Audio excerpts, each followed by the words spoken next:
In this video, I'm going to give an introduction to metadata keyword detection and universal categorization in ShadowTag. I'll give you an idea of what I have to work with here.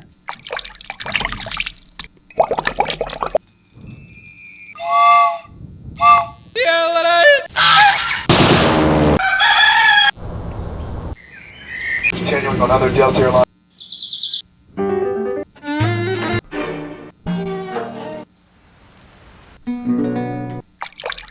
So this is a pretty good variety.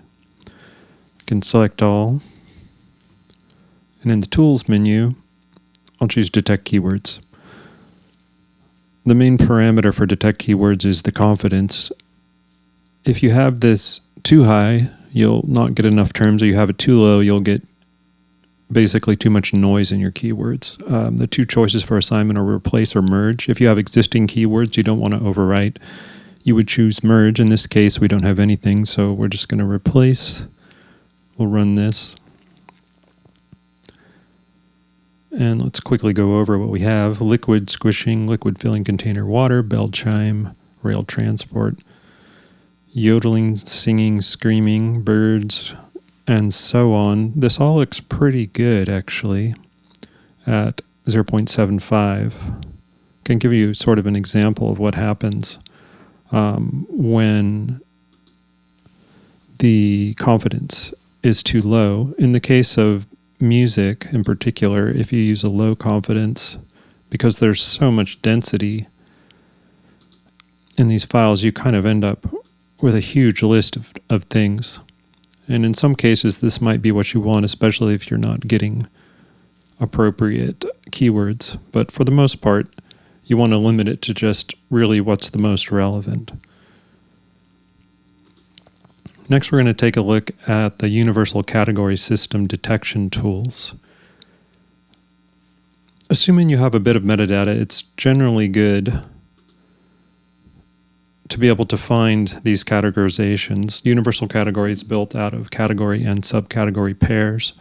So in this case, water miscellaneous is pretty close for this one. I'll just do these quickly by hand so you see the choices. Water bubbles. Out of these choices, it wants to choose the best one. In this case, the word bubbles is in the file name, so it triggers that one, and so on. So I'll just select all here. And then we can do this in a batch way, however many amount. The don't assign low quality matches will use this threshold, which is generally about what you want. And if we look over here, we can quickly scan down these. We'll see how these have all been auto-assigned.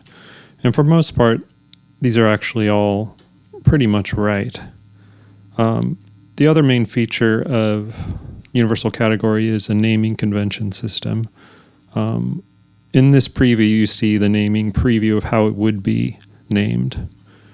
We do have a tool for this. This will rename your files. And in this dialog, you also see the preview. And you have a choice to either rename in place, which is going to rename the file itself, or copy to folder. We don't need to do that right now. And this is how you'll set up a basic sound library. In the next video, I'll get into the other analysis tools such as BPM and musical key.